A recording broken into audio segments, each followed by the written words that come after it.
ॐ ऐं शिवशक्ति सयी सिद्धगुरु श्री रमणानंद महर्षि गुरुभ्यो नमः। ॐ श्री दश महाविद्या देवताभ्यो नमः। ॐ श्री दश भैरव देवताभ्यो नमः। अथ चतुर्वेद व्यान ब्रह्म सिद्ध गुरु श्री रमणानंद महर्षि विरचित 24 श्लोकात्मक श्रीकाल भैरव स्तोत्रम्। शिवाय परमात्मने महाते पापनाशिने नीललोहित देहाय भैरवाय नमो नमः। ब्रह्म शिरो विखण्डिने ब्रह्म गर्भ निपातिने कालकालाय रुद्राय नमो भैरवशूलिने। विष्णुमोह विनाशिने विष्णु सेवित शम्भवे विष्णु कीर्तित सोमाय काल भैरवते नमः। सर्वभूषित सर्वेशं चतुर्भुजं सुतेजसे शिवतेजोद्भवं हरं श्रीभैरवीपतिं भजे। सद्रूपं सकलेश्वरं चिद्रूपं चिन्मयेश्वरं तपोवन्तं महानन्दं महाभैरवते नमः।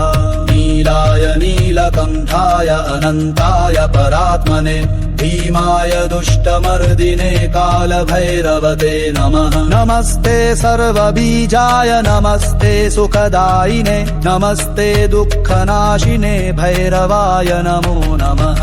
सुन्दरं करुणानिधिं पावनं करुणामयं अघोरं करुणासिन्धुं श्रीभैरवं नमाम्यहम्। जटाधरं त्रिलोचनं जगत्पतिं वृषध्वजं जगन्मूर्तिं कपालिनीं श्रीभैरवं नमामितम्। असिताङ्गकपालच्च उन्मत्तभीषणोरुरु क्रोधसंहार चण्डश्च अष्टभैरवते नमः। कौमारी वैष्णवी चण्डी इन्द्राणी ब्रह्मणी सुधा अष्टमात्रिक चामुण्डा श्रीवाराहि महेश्वरी।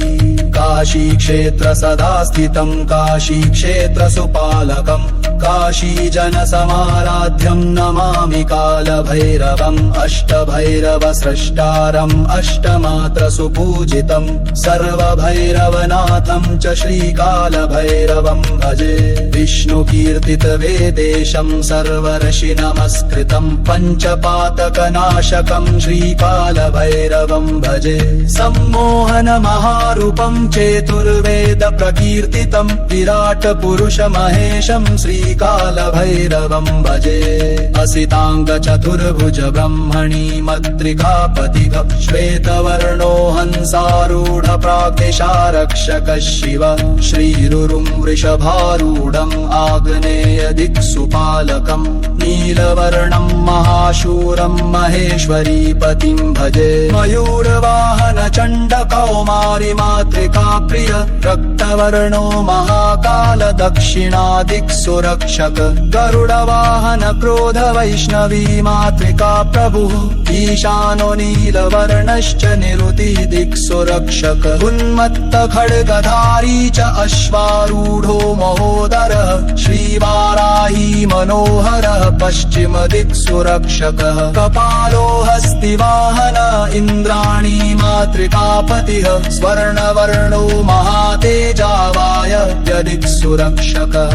भीषण प्रेतवानः चामुण्डा मातृका विभुः उत्तर दिक्सुपालक रक्तवर्णो भयङ्कर। संहार सिंहवाहन श्रीचण्डी मातृकापतिः अशभुज प्राग्रमी ईशान्य दिक्सुपालकः। तन्त्रयोगीश्वरेश्वरं तन्त्रविद्याप्रदायकं ज्ञानदं सिद्धिदं शिवं मोक्षदं भैरवं भजे।